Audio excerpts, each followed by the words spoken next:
Hello, and welcome to the first chapter of our comprehensive guide, Becoming a Finance Officer in the U.S. Army. Over the next 15 chapters, we'll embark on a detailed journey, exploring every step of the path to commissioning as a leader in one of the most critical branches of the United States Army.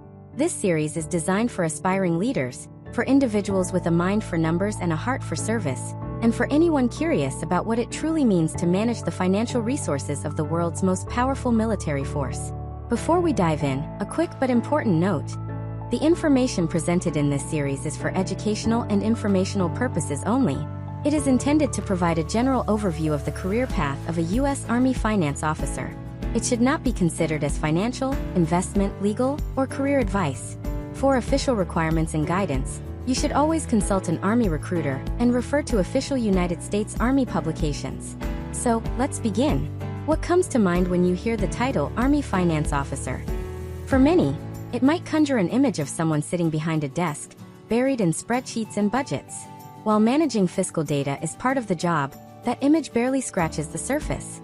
An Army Finance Officer is first and foremost a leader. They are a commissioned officer, a problem solver, and a strategic enabler whose mission is absolutely vital to the success of every other soldier and every single operation the Army undertakes.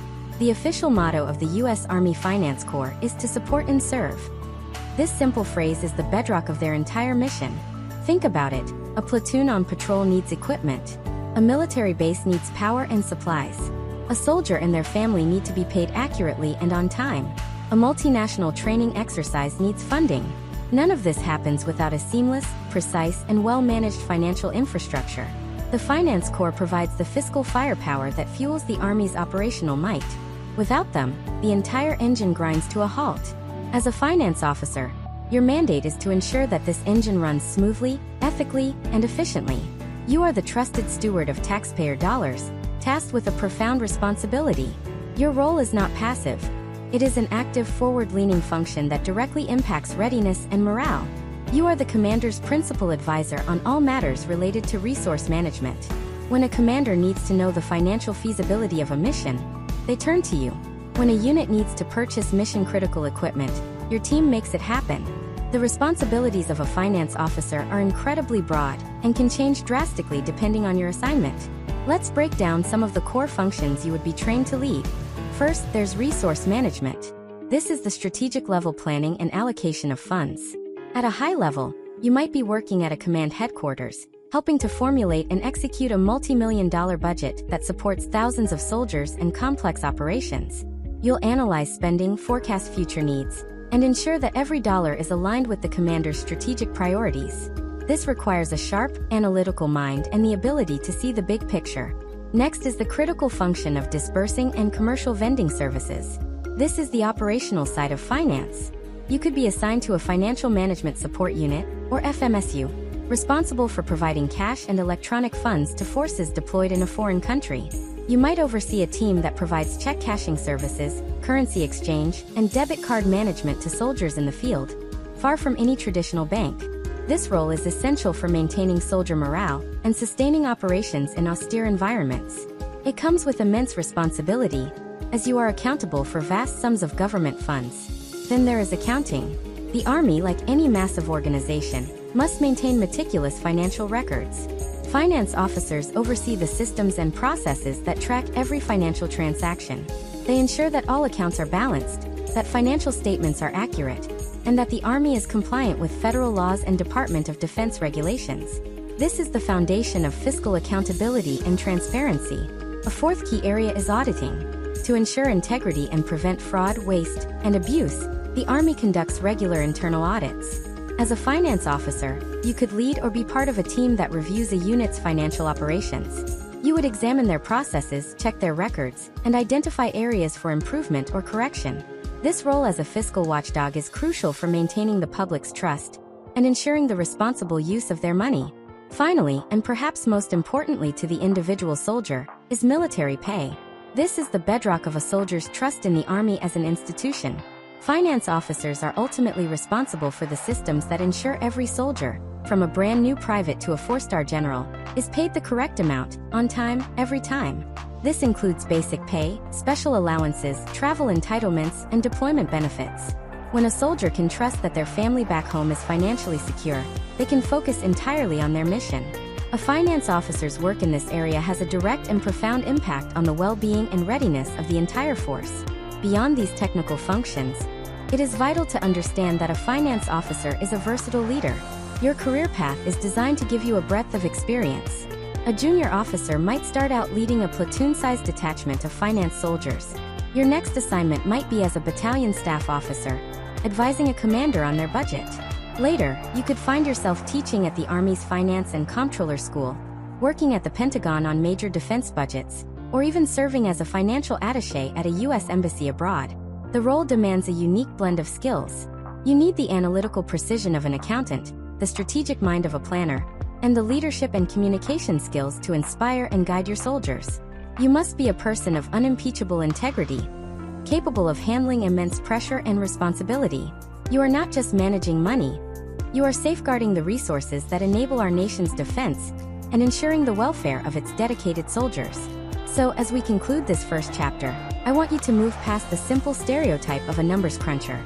The Army Finance Officer is a dynamic leader, a critical enabler, and a trusted advisor. They operate at the intersection of military operations and fiscal reality, ensuring that the U.S. Army remains ready to answer the nation's call, today and tomorrow. The path to becoming one is demanding, but for the right individual, it is an incredibly rewarding journey of service and leadership. In our next chapter, we will get into the specifics. We'll discuss the foundational steps of the journey, the non-negotiable eligibility requirements, the educational prerequisites, and the very first decisions you'll need to make to start down the path of becoming a U.S. Army Finance Officer. Thank you for listening. Welcome back to our guide, Becoming a Finance Officer in the U.S. Army. In our first chapter, we explored the crucial mission and broad responsibilities of an Army Finance Officer, understanding the why behind this vital career field. Today we shift our focus from the why to the how. We'll lay the groundwork for your journey by detailing the essential, non-negotiable requirements you must meet to even be considered for a commission as an officer in the United States Army. Think of these requirements as the first set of gates on your path. Before you can even choose a branch like finance, you must first prove you have the foundational qualities the Army demands of all its leaders. This chapter is about ensuring you can step onto the path before you start walking it. As always, please remember this information is for educational purposes. The U.S. Army's regulations and requirements can change, so it is absolutely essential to speak with an official Army recruiter for the most current and personalized guidance. Let's start with the most fundamental requirement: citizenship. To become a commissioned officer in the United States Army, you must be a U.S. citizen. Unlike enlisted positions, which may be open to non-citizen residents under certain conditions, the officer corps is reserved exclusively for citizens. This is a federal statutory requirement tied to the oath you will take and the level of trust and responsibility placed upon you as a leader in the nation's defense. Next, let's discuss age.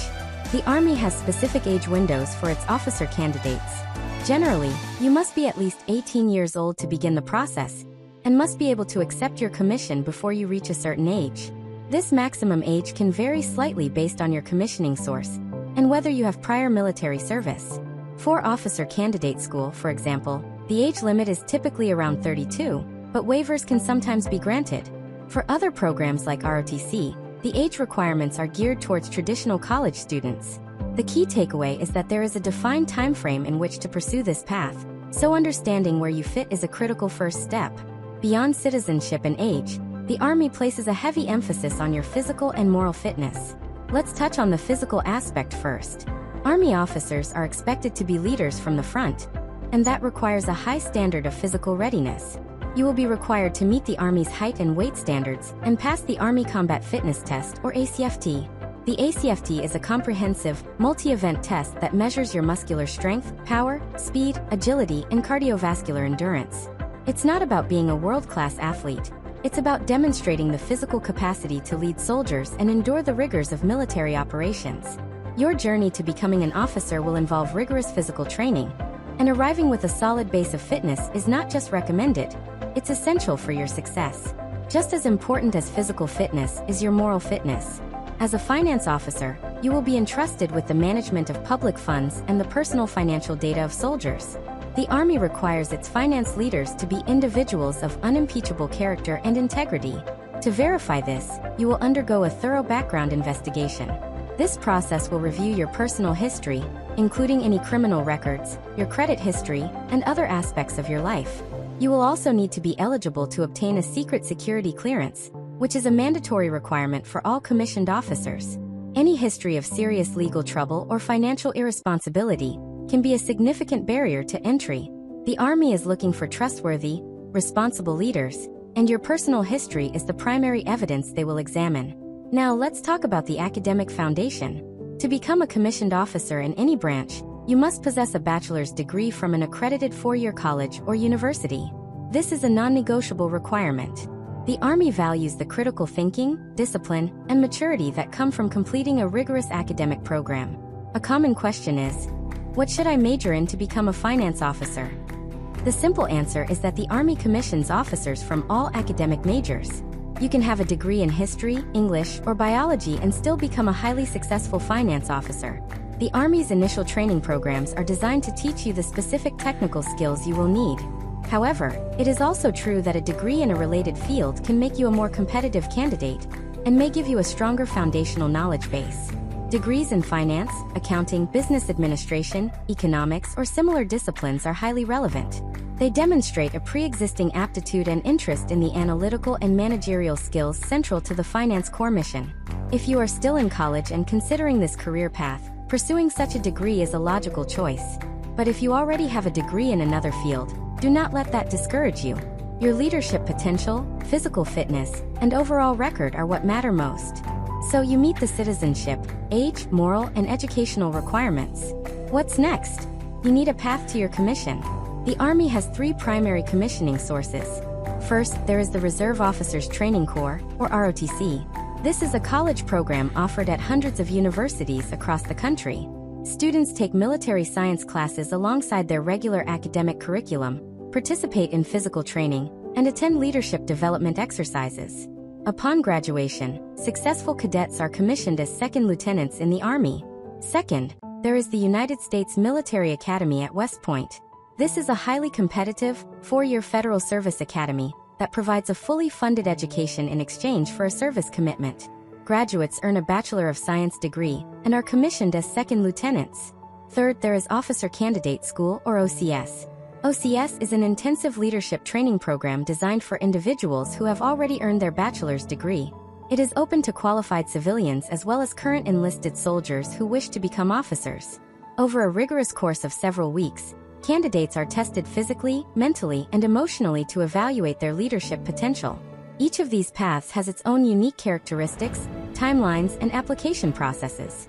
We will dedicate entire future chapters to exploring each one in detail, helping you understand which might be the best fit for your personal situation. In summary, the journey begins with a self-assessment. Are you a U.S. citizen within the eligible age range? Do you have or are you on track to receive a four-year degree? Are you prepared to meet and maintain the Army's high standards of physical and moral fitness?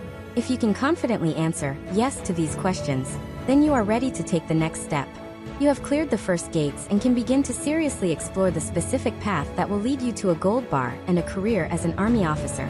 In our next chapter, we will take a deep dive into the first of the commissioning paths we mentioned, Officer Candidate School. We'll break down the application process, what to expect during the grueling training, and how OCS forges leaders capable of serving in any branch, including the Finance Corps. Thank you for listening. Hello and welcome back to our step-by-step guide. In our last chapter, we established the foundational requirements, citizenship, age, education, and fitness, that every aspiring Army officer must meet. We also introduced the three primary commissioning sources, ROTC, West Point, and Officer Candidate School. Today we take a deep dive into the first of these, a path often described as one of the most intense and challenging leadership crucibles the Army has to offer, Officer Candidate School, or OCS. So who is OCS for? Unlike ROTC or West Point, which are integrated into a four-year college experience, OCS is designed for those who have already earned their bachelor's degree. This makes it an ideal route for a few distinct groups of people. First, the recent college graduate who discovers a calling to serve after completing their degree. Second, the established professional who decides to make a significant career change and bring their civilian skills and life experience into military leadership. And third, and perhaps most commonly, It is a primary path for currently enlisted soldiers who have demonstrated exceptional potential and have completed their degrees, seeking to transition to the commissioned officer ranks. OCS is the Army's way of identifying individuals who already possess the maturity and basic education, and then rapidly forging them into leaders. The journey begins with the application process, which is in itself a test of discipline and organization. You will work closely with an Army recruiter to assemble what is known as an OCS packet. This packet is your comprehensive resume, designed to convince a selection board that you are worth the Army's investment. It will typically include your certified college transcripts, your results from the Armed Services Vocational Aptitude Battery or ASVAB, a full physical medical examination, letters of recommendation, a personal essay explaining your motivation to lead, and your score from a qualifying Army combat fitness test. Once your packet is complete, it is submitted to a selection board. This board, comprised of senior officers, reviews every aspect of your file and decides whether to offer you a spot. It is a highly competitive process. The board is looking for well-rounded individuals who demonstrate leadership potential not just on paper, but through life experiences, academic success, and physical fitness. A strong packet is essential. If selected, you will be given a date to report to Fort Moore, Georgia, the home of Officer Candidate School. This is where the real test begins. OCS is a 12-week course of instruction and evaluation, broken down into distinct phases. The primary goal is not just to teach you, but to test you under constant stress to see if you have the raw material of a leader. The first few weeks are often a shock to the system. This initial phase is designed to strip away civilian habits and instill a foundation of military discipline. The days are long and meticulously scheduled, starting well before dawn and ending late at night. You can expect intense physical training, drill and ceremony practice, and classroom instruction on fundamental Army knowledge, all while being held to an exacting standard by your instructors, known as platoon trainers. Every detail, from the way you make your bunk to the way you wear your uniform, is scrutinized. The goal is to create a baseline of discipline and attention to detail, while fostering teamwork within your assigned squad. As you move into the intermediate phase, the focus shifts from basic soldiering to tactical leadership. Your classroom instruction will deepen, covering topics like military history, ethics, military law, and the troop leading procedures, the Army's framework for planning and executing missions. You'll spend significant time in the field, learning essential skills like land navigation, marksmanship, and small unit tactics. More importantly, you will begin to be placed in leadership positions, rotating through roles like squad leader or platoon leader for specific missions. Your every decision and its outcome will be evaluated by your instructors.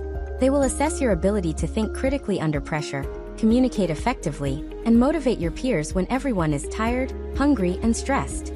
The final phase of OCS is the culmination of everything you have learned. By this point, officer candidates are expected to take on a greater share of the responsibility for running the daily operations of the OCS company. You will be placed in senior leadership roles, planning and leading complex training missions. This is your final opportunity to demonstrate that you are ready to lead American soldiers. The instructors step back slightly, observing and providing feedback, but allowing the candidates to succeed or fail based on their own merits.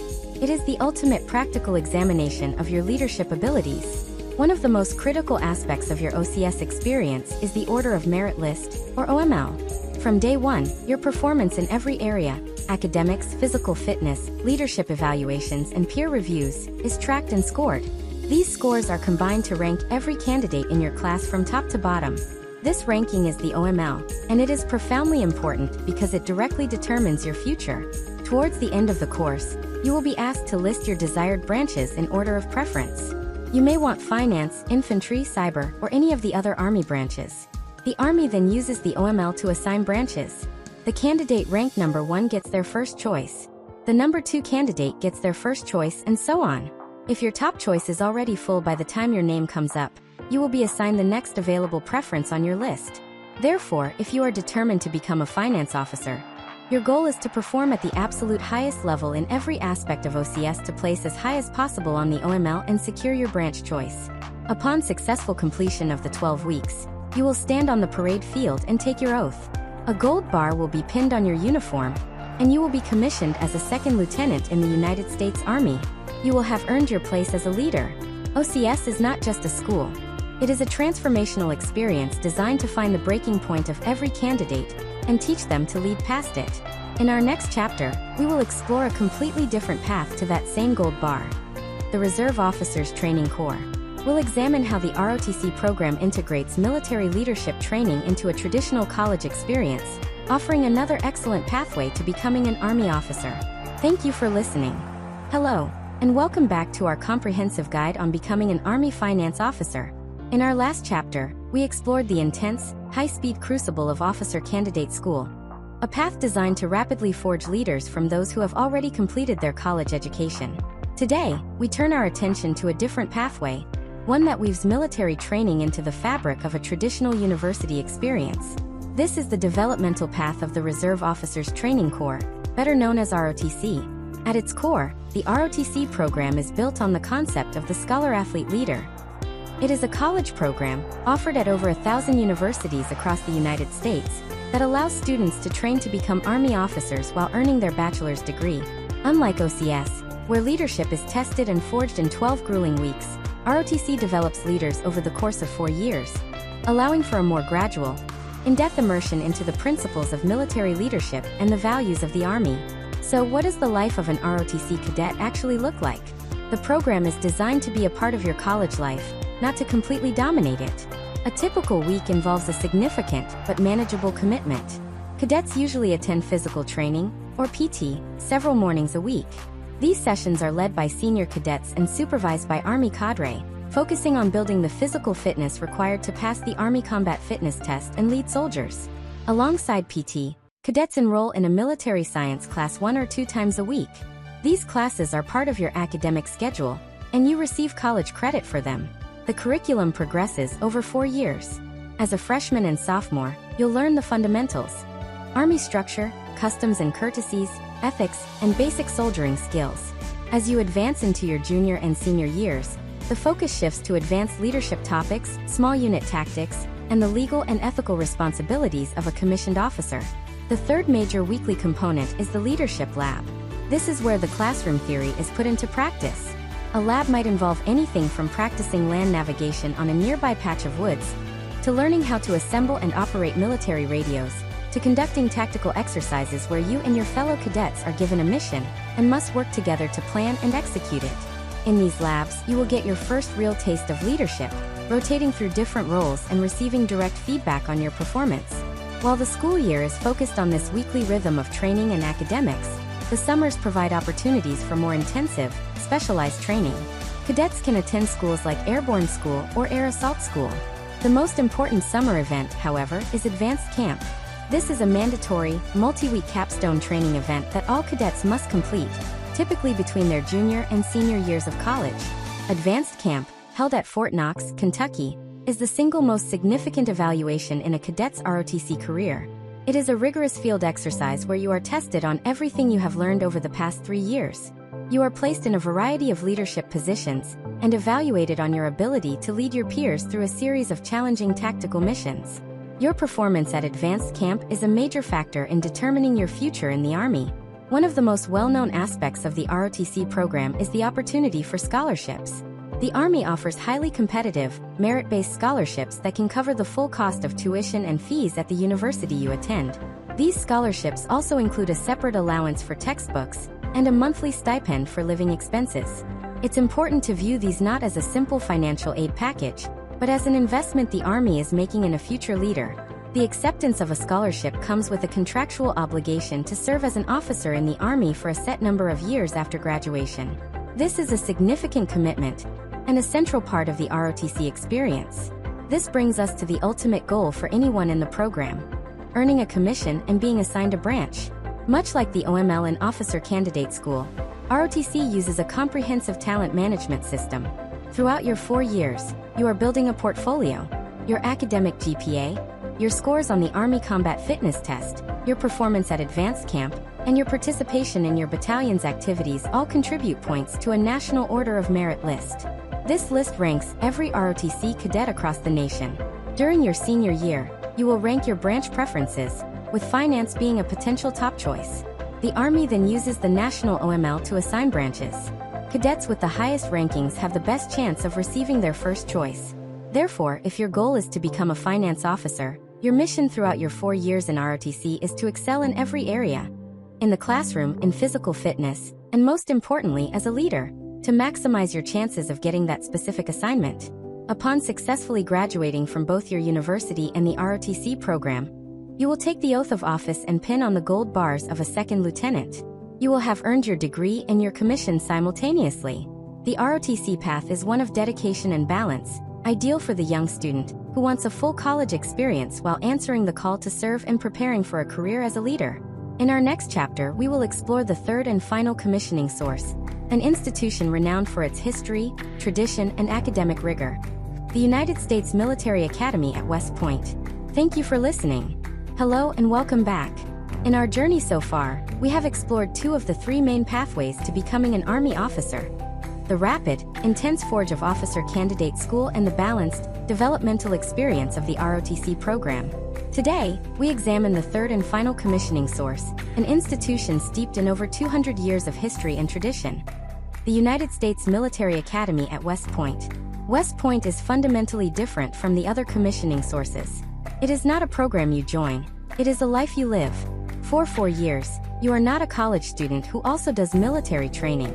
You are a cadet, 24 hours a day, in a fully immersive environment where every aspect of your life is designed to develop you into a leader of character.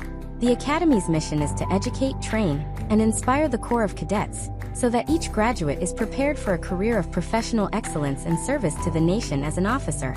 This is accomplished through what West Point calls the 4 pillars: academics, military training, physical development, and character development.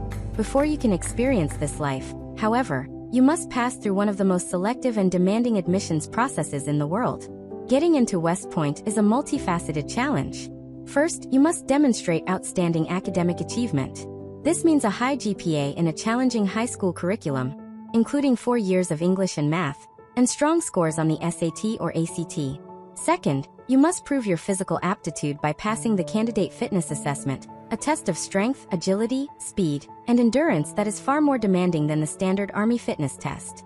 You must also pass a rigorous medical examination to ensure you are fit for military service. Third, and perhaps most uniquely, you must secure a nomination. In most cases, this comes from a political source: one of your U.S. congressional representatives, one of your 2 U.S. senators, or the Vice President of the United States. Each nominating official has their own application process and timeline. Earning a nomination is a competitive feat in itself, separate from your application to the Academy. Finally, you must demonstrate leadership potential through extracurricular activities. The admissions board wants to see applicants who are team captains, club presidents, or leaders in their communities.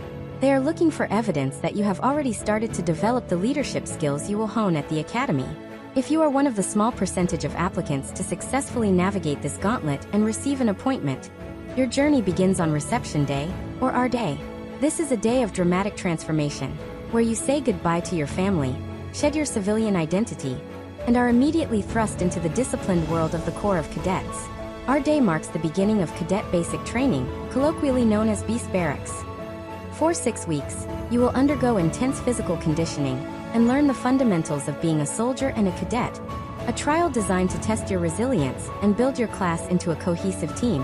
Once the academic year begins, you will find yourself balancing a demanding, world-class education with continuous military and physical training. The academic curriculum is rigorous, with a strong core focus on engineering, science, and the humanities, regardless of your chosen major. Everyone graduates with a Bachelor of Science degree. The military pillar is ever present, from wearing the uniform daily to participating in drills and leadership training. And the physical pillar ensures you are constantly challenged through mandatory athletics, whether on one of West Point's NCAA teams, or in its highly competitive intramural program. Each summer is dedicated to progressive military training.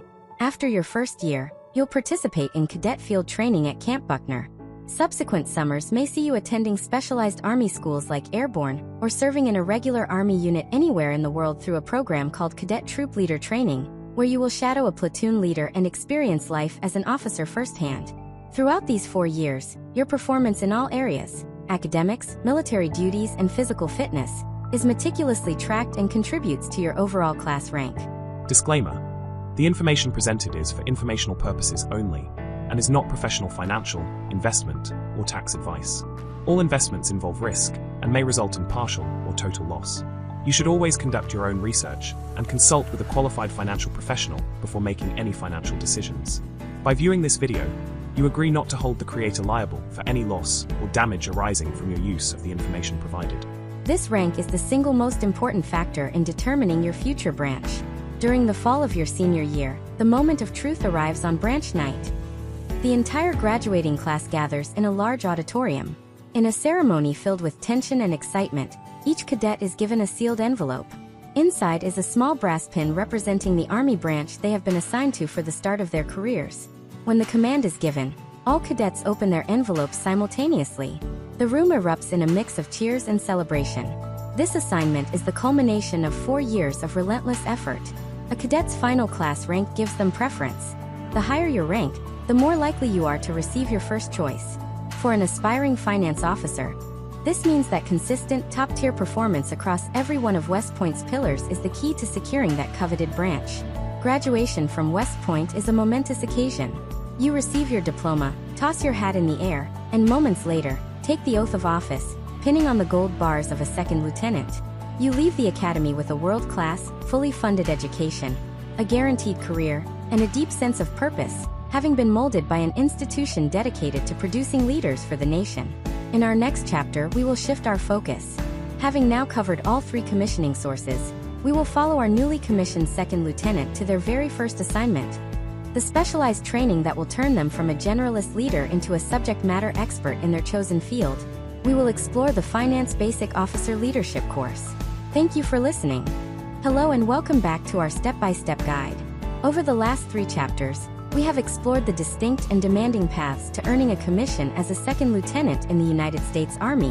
Whether through the forge of OCS, the 4-year development of ROTC, or the immersive experience of West Point, the outcome is the same. A new leader is made, ready to serve. But the journey is far from over. Earning a commission is like being given a master key. It unlocks the door to leadership, but it doesn't yet tell you which room to enter, or what to do once you're inside. The next step is to receive a specific key, one that is cut and shaped for your chosen career field. This is branch-specific training, and for our purposes, it's where a new officer learns how to become an expert in Army finance. This crucial phase of training is called the Basic Officer Leadership Course, or BOLC. Immediately after commissioning, every new Army officer, regardless of their branch, attends BOLC. This training is divided into 2 parts. Phase A is a general program that all officers attend, often completed at their commissioning source. But Phase B is where the real specialization begins. Every second lieutenant travels to the home of their respective branch for in-depth, technical and tactical training. For a newly commissioned finance officer, this means reporting to the U.S. Army Financial Management School at Fort Jackson, South Carolina. The mission of Finance BOLC is straightforward but critical. To transform a generic commissioned officer into a technically proficient and confident financial manager, capable of advising a commander and leading soldiers in finance operations from day one. You've already proven you can lead. Now you must prove you can master the complex craft of managing the Army's resources according to strict Department of Defense and U.S. Treasury regulations. The curriculum at Finance BOLC is an intense blend of classroom instruction, hands-on systems training, and practical field exercises. The coursework is designed to build a deep understanding of the 5 core competencies of the Finance Corps. First is disbursing. This involves learning the doctrine and procedures for providing cash, electronic funds, and other financial services in any environment, from a stable military base to a forward operating base in a combat zone. You'll learn how to manage a vault, handle different currencies, and ensure the total accountability of government funds. Second, you will study military pay operations. This is the bedrock of soldier morale. You'll dive into the complex web of regulations governing soldier entitlements, from basic pay and housing allowances to special deployment pays and travel vouchers. The goal is to ensure you can lead a team that pays every soldier the right amount, on time, every single time. Third is accounting. Here, you will learn the Army's financial accounting principles and systems. You'll be trained on the General Fund Enterprise Business System, or GFEBS, which is the massive SAP-based system the Army uses to track all its financial transactions. Mastering the basics of GFEBS is essential, as it is the primary tool for maintaining fiscal accountability. The 4th core competency is resource management. This is where you learn the art and science of budget execution. You'll study how the Army plans, allocates, and tracks its funding. You will learn how to analyze a unit's spending, prepare budget reports, and advise a commander on how to best use their limited resources to achieve their mission goals. Finally, you will be trained in commercial vending services, or CVS. This involves overseeing contracting and payment processes for goods and services procured from civilian vendors, a critical function for sustaining Army operations both at home and abroad. Beyond these core competencies, BOLC is designed to reinforce your identity as an officer and a leader. While the subject matter is technical, the context is always operational. You'll participate in field training exercises, or in FTX, where you will be required to apply your new knowledge in a simulated tactical environment. You might be tasked with setting up a financial management support detachment in the field, processing payments for a unit, and defending your position, all while being evaluated on your leadership and decision-making under stress. This ensures you never forget that you are a soldier first, and a financial expert second. Upon successful completion of the Finance BOLC, you are officially certified as a financial manager. You will leave Fort Jackson with the foundational knowledge of the systems, regulations, and duties expected of you. You are now ready to be assigned to your first unit in the operational Army. This is the moment where the training wheels come off, and you are expected to step into your role, ready to contribute to the mission and lead your soldiers. In our next chapter, we will follow our newly qualified finance officer as they travel to that first assignment. We will explore the common roles and responsibilities of a new lieutenant, the challenges they face, and the immense opportunities they have to make a real impact in their first few years of service. Thank you for listening. Hello and welcome back to our guide. In our last chapter, we followed our newly commissioned second lieutenant through the specialized training of the Finance Basic Officer Leadership course, where they acquired the essential technical skills for their career. Now, with their commission and branch certification in hand, the real journey begins. It's time to leave the schoolhouse behind and report to the operational Army. This chapter is about that pivotal first assignment, the common roles, the immense responsibilities, and the on-the-job learning that defines the first few years of a finance officer's career. Upon graduating from BOLC, a new finance lieutenant will typically be assigned to one of two very different types of units, each offering a unique and challenging experience. The first path is a staff position within a larger operational unit, and the second is a leadership role in a specialized finance unit. Let's break down what each of these entails. The first, and a very common assignment, is to serve as a budget officer on a brigade or battalion staff. In the Army structure, the staff section responsible for financial management is the S8. As a new lieutenant, you would likely serve as the deputy or assistant S8 for a brigade combat team, a dynamic organization of several thousand soldiers. In this role, you are not directly leading soldiers, but you are in a position of immense responsibility, helping to manage the unit's multi-million-dollar budget. Your daily duties would revolve around the core principles of resource management you learned at BOLC. You would be responsible for tracking the brigade's expenditures, ensuring that purchases are legally and properly funded, and analyzing spending trends. You'll work with company commanders and other staff officers to help them fund their training missions. When a unit needs ammunition for a firing range, fuel for their vehicles, or contracts for specialized equipment, your section makes sure the funding is in place. You become the commander's advisor, providing the data and analysis needed to make sound fiscal decisions. It is your job to translate the commander's priorities into a funded, executable plan. This assignment provides an incredible education in how the operational Army functions. You will sit in meetings with senior leaders and learn the intricacies of mission planning and logistics from the inside. You'll develop your analytical skills, become an expert in the Army's financial systems, and build a reputation as a trusted and competent professional. The second common path for a new lieutenant is a direct leadership role as a platoon leader in a financial management support unit, or FMSU. These are the specialized units whose mission is to provide direct financial support to soldiers across the battlefield. In this role, your primary job is the leadership and welfare of a platoon of 20 to 30 highly trained finance soldiers. As a platoon leader, you might be in charge of a disbursing section, responsible for providing cash and banking services in a deployed environment. Or you could lead a commercial vending services section, tasked with paying local contractors and vendors who provide critical goods and services to U.S. forces. Your platoon could also be focused on military pay, providing direct customer service to soldiers to resolve complex pay issues. Your focus here is on leading, training, and maintaining your platoon. You are responsible for their technical proficiency, their physical fitness, their professional development, and their morale. You'll plan and lead training exercises to ensure your team is ready to deploy and perform their mission under any conditions. This is a hands-on leadership experience where your decisions have a direct and immediate impact on the soldiers you lead and the units you support. It is a profound responsibility and an unparalleled opportunity to hone your leadership skills. Regardless of which path you take for your first assignment, there are universal challenges and expectations. The learning curve will be steep. The knowledge you gained at BOLC is a foundation, but you will learn more in your first 6 months at a real unit than you did in the entire course. One of the most important lessons is to trust and empower your non-commissioned officers, or NCOs. Your platoon sergeant or staff NCO has years of experience. They will be your most important advisor and teacher. Relying on their expertise is a sign of strength, not weakness. Your job as the officer is to provide purpose, direction, and motivation, and to make the final decision, but their counsel is invaluable. Ultimately, your first assignment is about building credibility. You must prove to your soldiers, your peers, and your commanders that you are competent, trustworthy, and dedicated.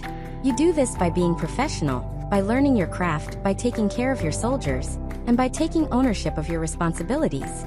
It is in this first assignment that you transition from being a new lieutenant to becoming a seasoned and respected Army officer. In our next chapter, we will look beyond this initial tour of duty. We'll discuss career progression, how a finance officer moves from lieutenant to captain, the types of jobs that become available, and the importance of continued education and development. Thank you for listening. Hello and welcome back. In our last chapter, we placed our newly trained finance officer into their first real-world assignment, navigating the challenges and responsibilities of a second lieutenant. But a career in the Army is a journey of continuous growth. That first assignment is just the beginning of a long and rewarding path of increasing responsibility. In this chapter, we will explore the typical career progression for a finance officer, focusing on the critical transition from lieutenant to captain, and the opportunities that open up beyond that milestone. The first few years of an officer's career are spent as a lieutenant, first as a second lieutenant and then, typically after 18 to 24 months, an automatic promotion to first lieutenant.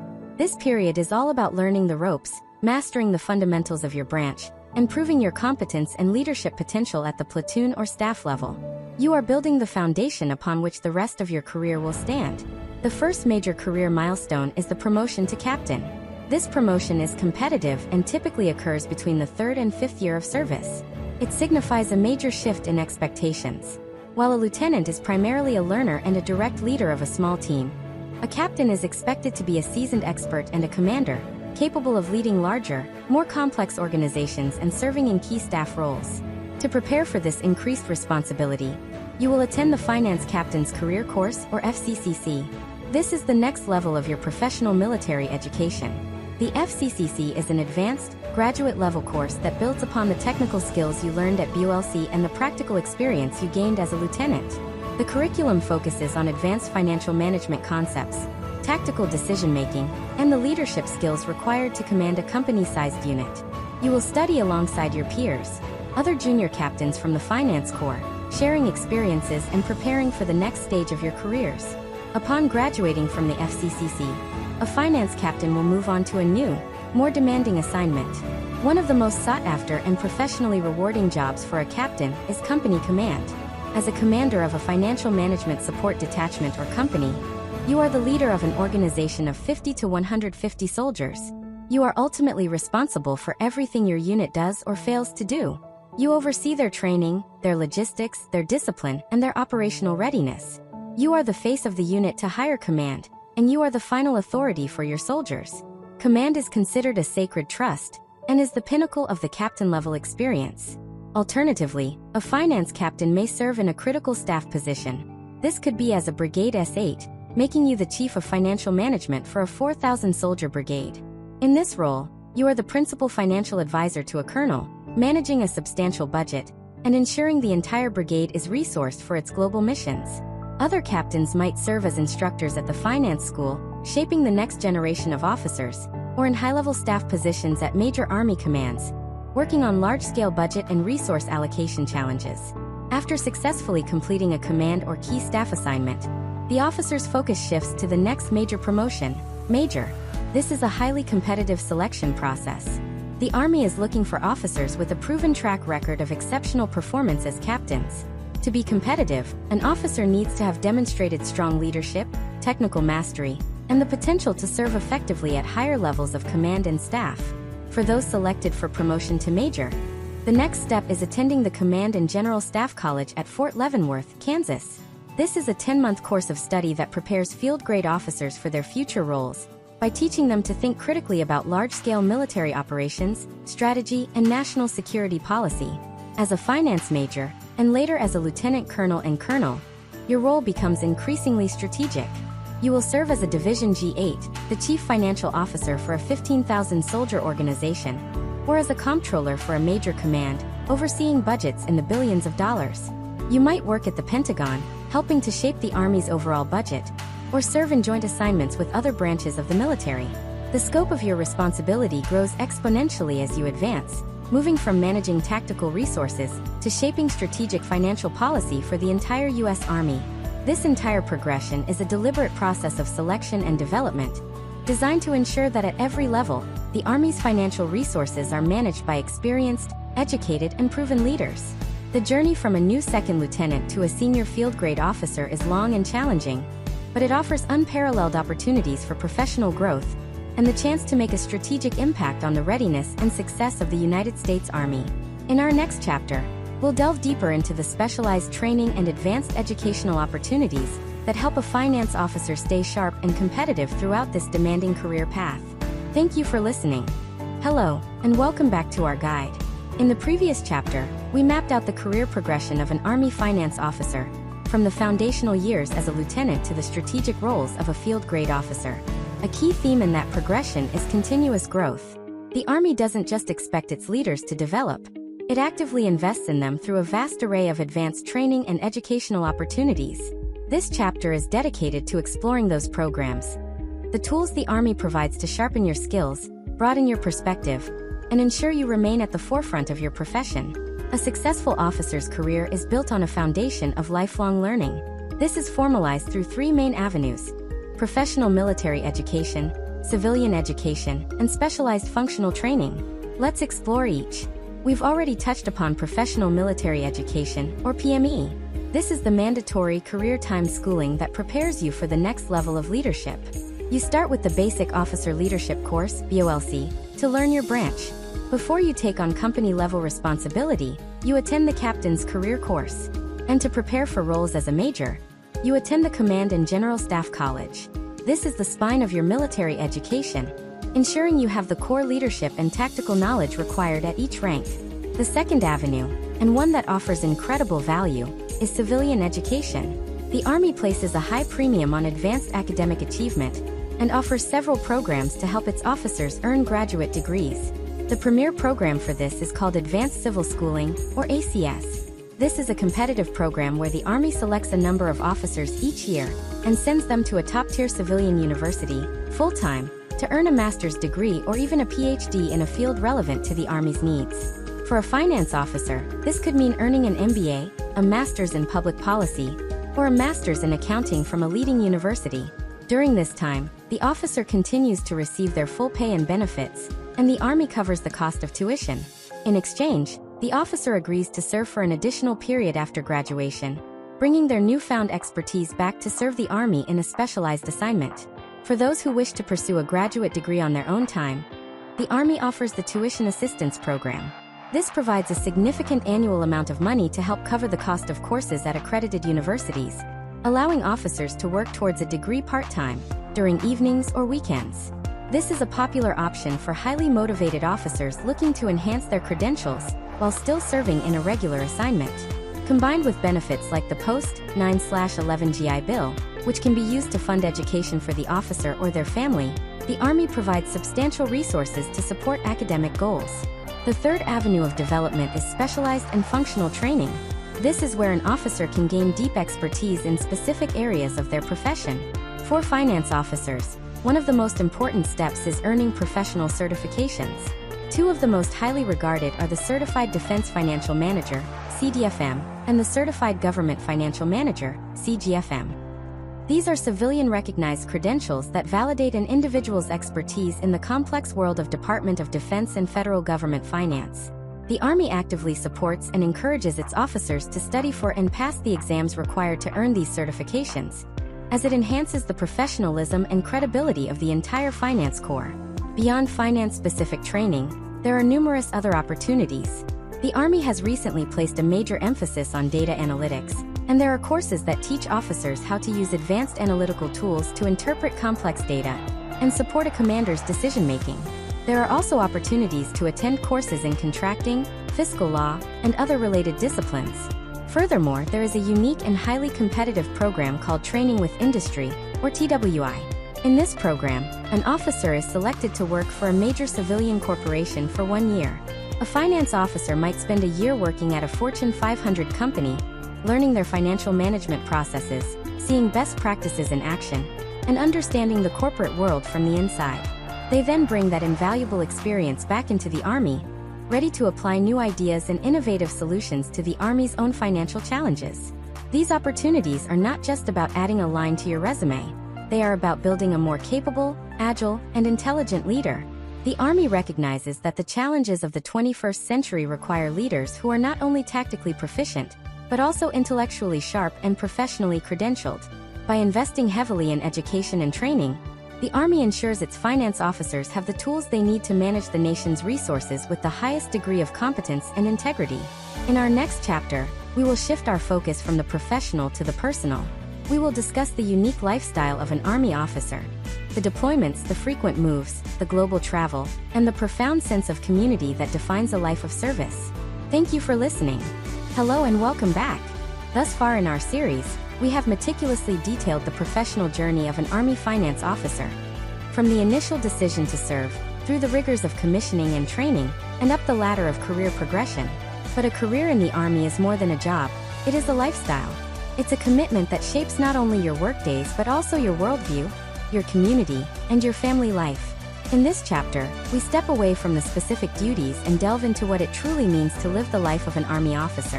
One of the most defining aspects of this lifestyle is the reality of deployments. The United States Army has a global mission, and its soldiers must be ready to go wherever they are needed. For a finance officer, a deployment is the ultimate test of their skills.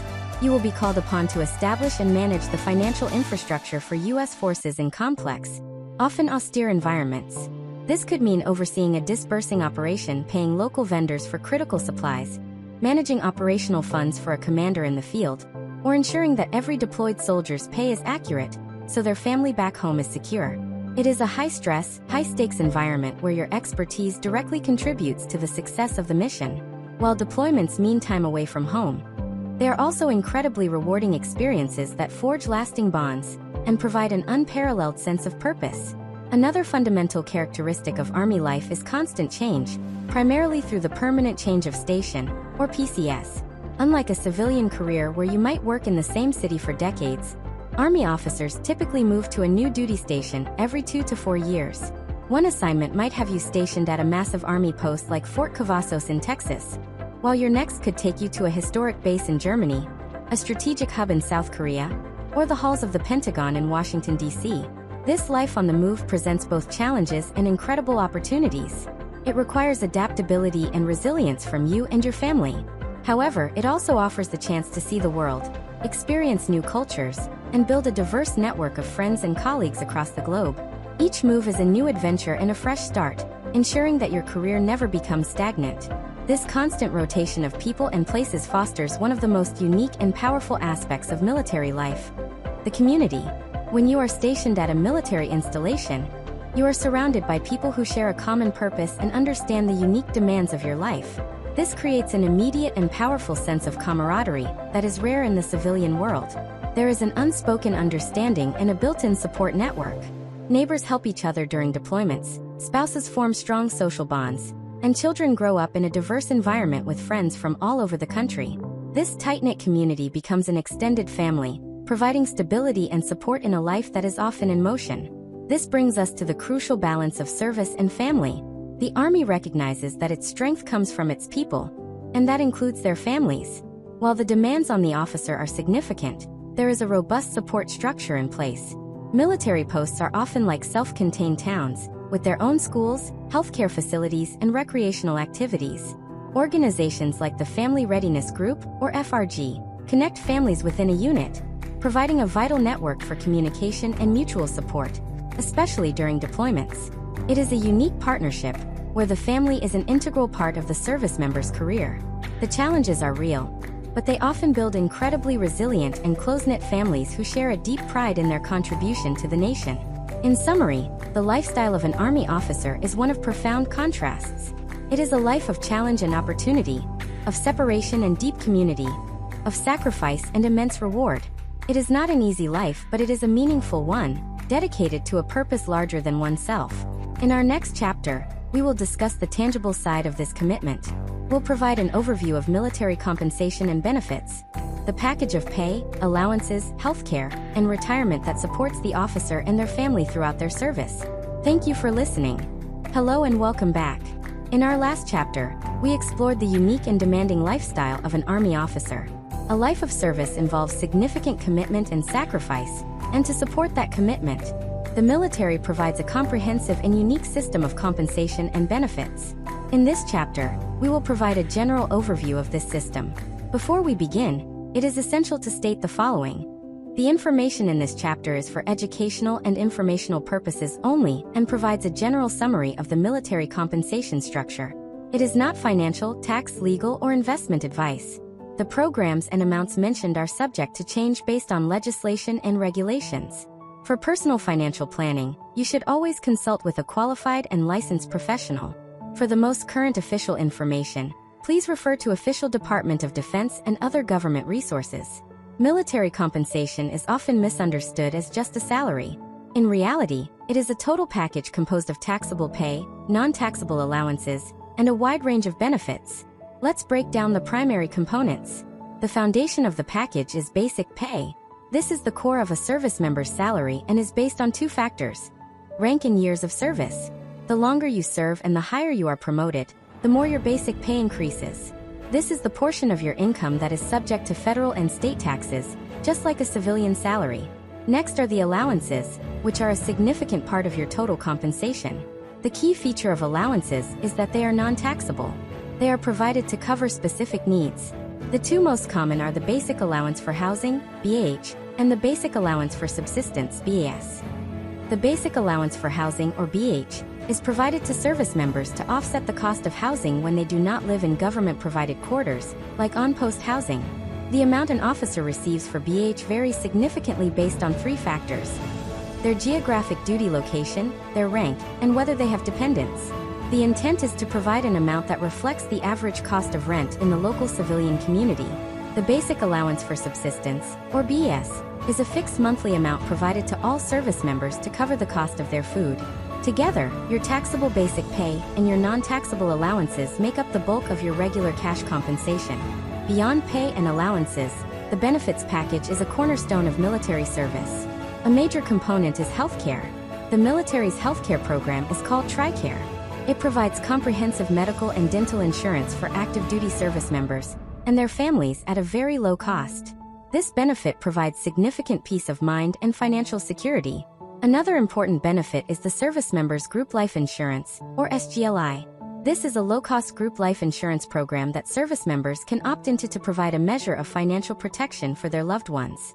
Perhaps one of the most significant long-term benefits is the retirement system. The modern military retirement program is known as the Blended Retirement System, or BRS. It has two main components. The first is a traditional defined benefit pension.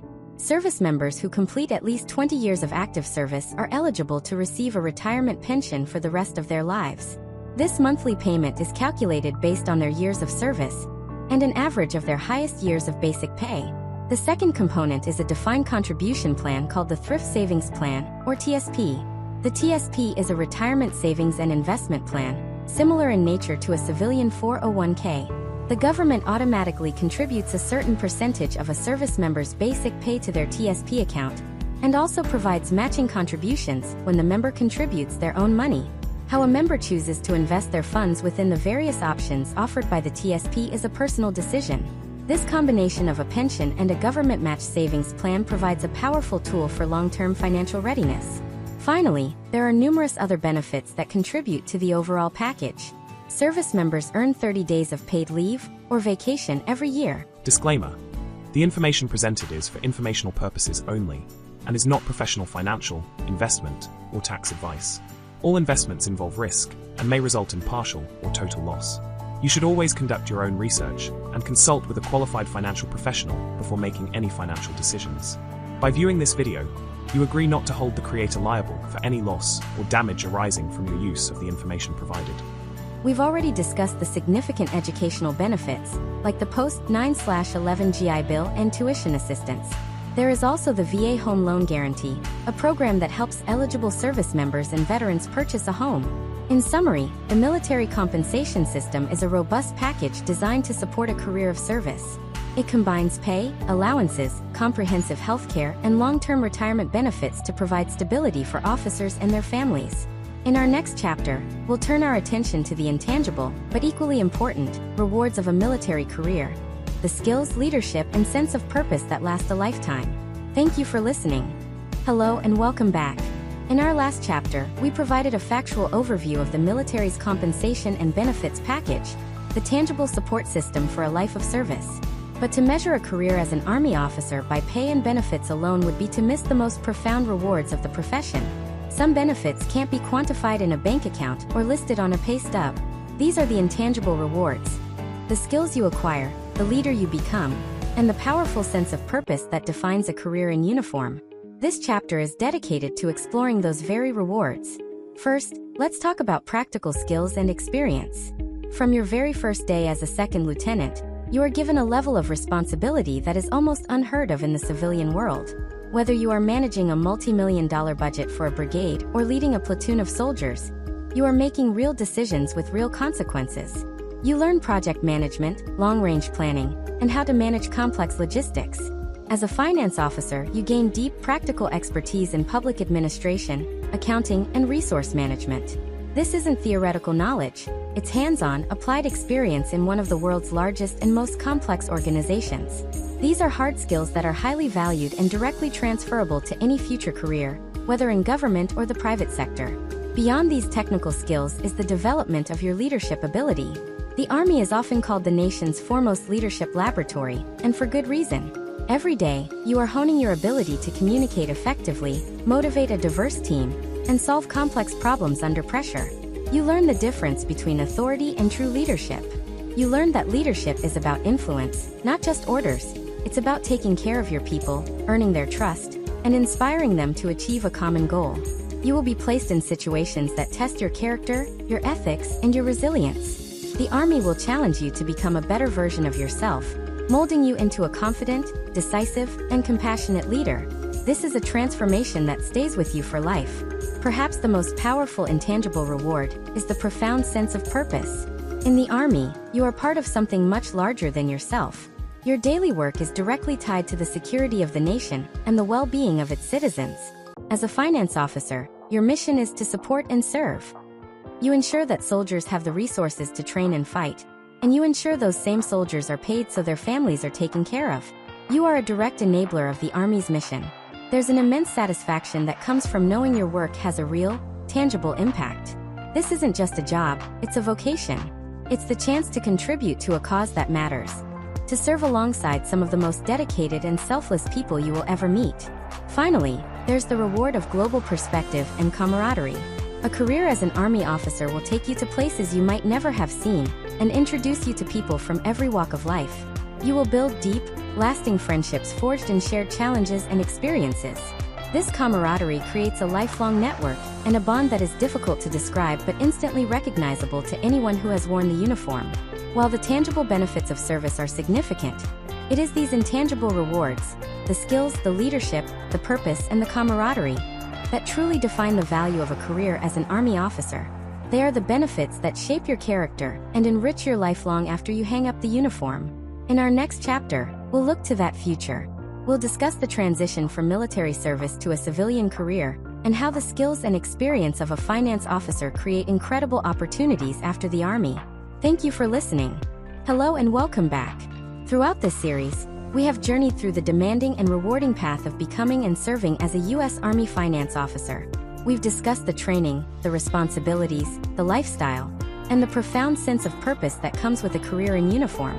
But for every soldier, there comes a day when they hang up that uniform for the last time.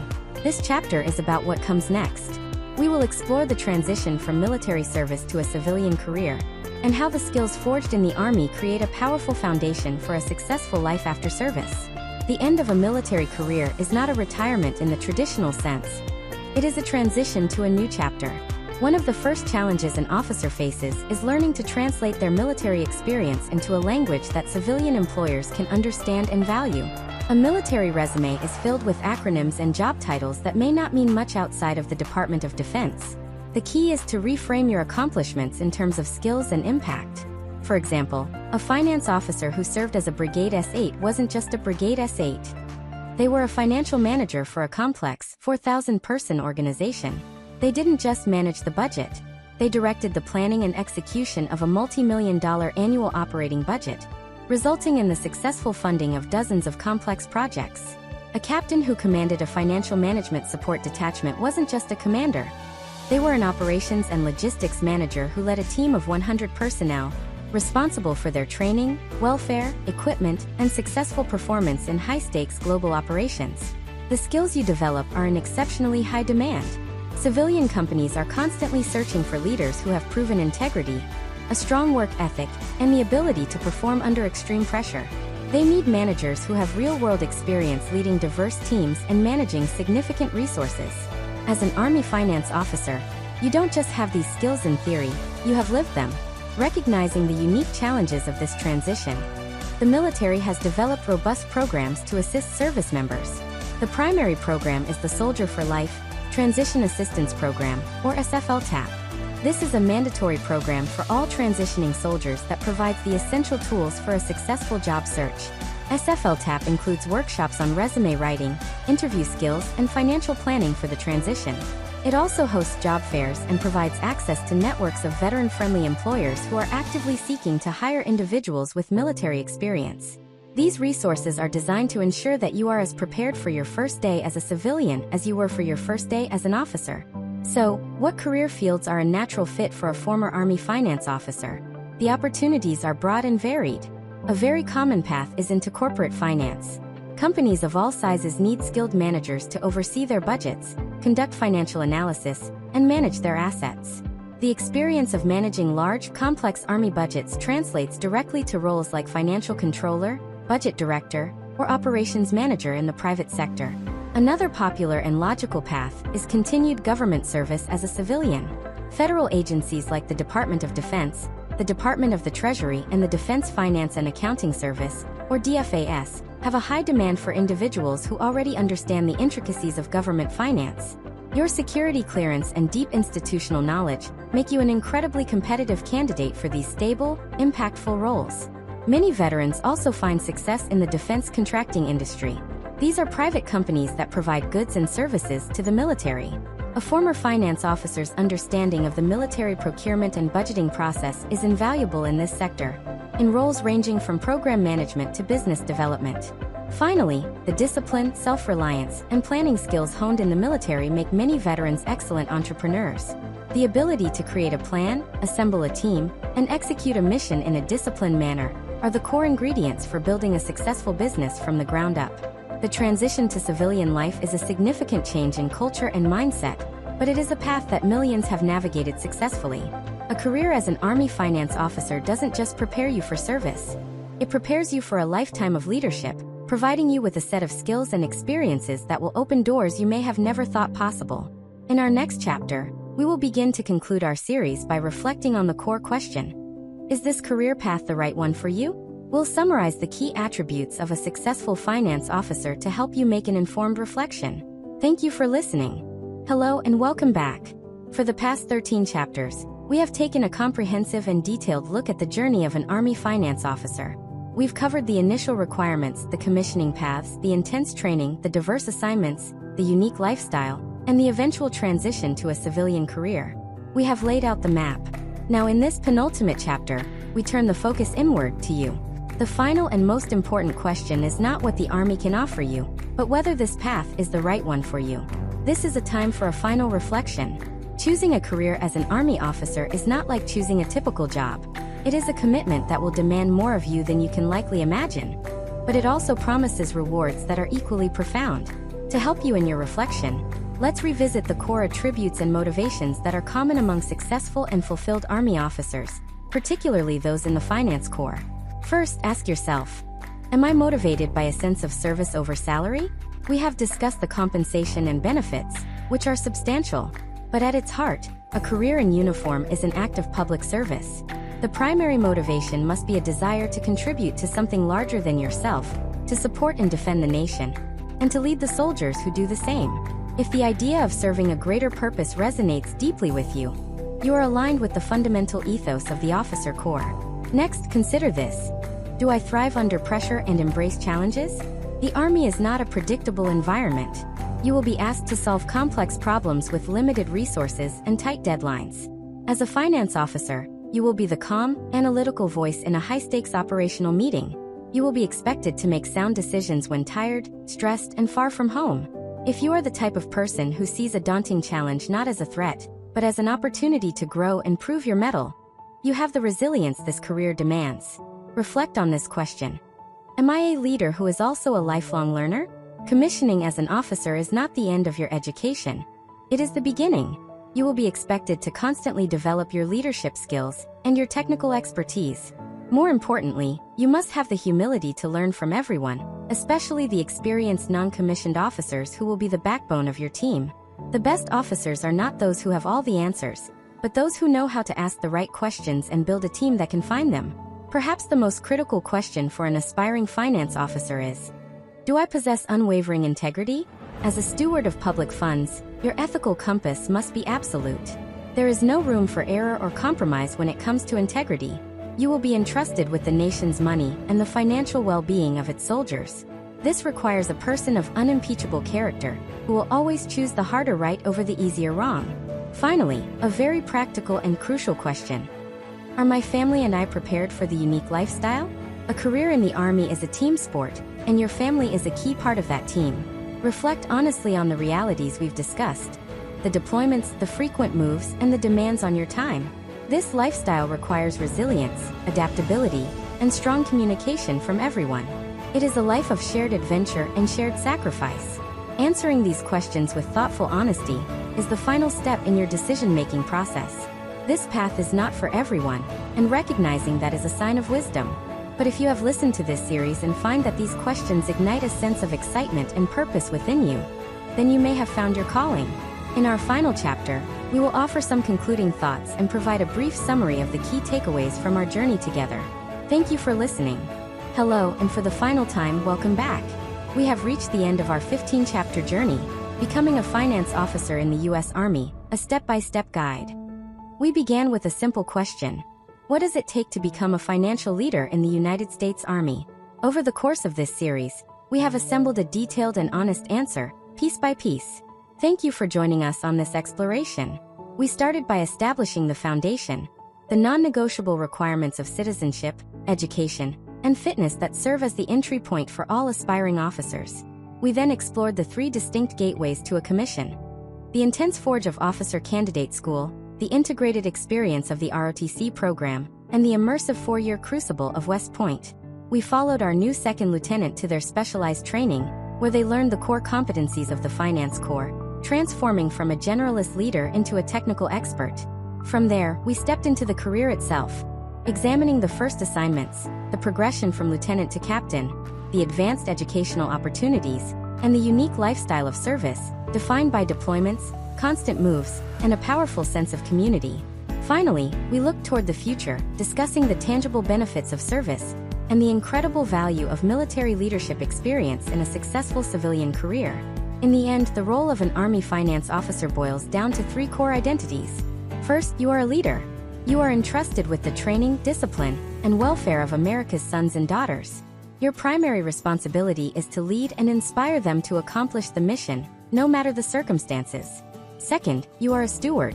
You are the guardian of the nation's resources, entrusted with the profound responsibility of ensuring every taxpayer dollar is used legally, ethically, and efficiently to support our national defense. This requires a character of absolute integrity. And third, you are an enabler. The Army does not move, shoot, or communicate without the resources you manage. You are a critical advisor to commanders, providing the fiscal expertise that turns plans into reality. and ensures the Army is always ready to answer the nation's call. Leader, steward, enabler. We hope this series has provided you with a clear and valuable roadmap. We have aimed to be realistic about the challenges while also highlighting the immense personal and professional rewards. If this journey resonates with you, if the call to serve, to lead, and to make a tangible difference excites your spirit, then we encourage you to take the next concrete step. This guide is a starting point, but the official journey begins by speaking with an Army recruiter. The path is demanding. It is not for everyone, but for those who choose it and succeed, a career as an Army finance officer is an opportunity to live a life of consequence, leadership, and purpose. Thank you for listening. Disclaimer: the information presented is for informational purposes only and is not professional financial, investment, or tax advice. All investments involve risk and may result in partial or total loss. You should always conduct your own research and consult with a qualified financial professional before making any financial decisions. By viewing this video, you agree not to hold the creator liable for any loss or damage arising from your use of the information provided.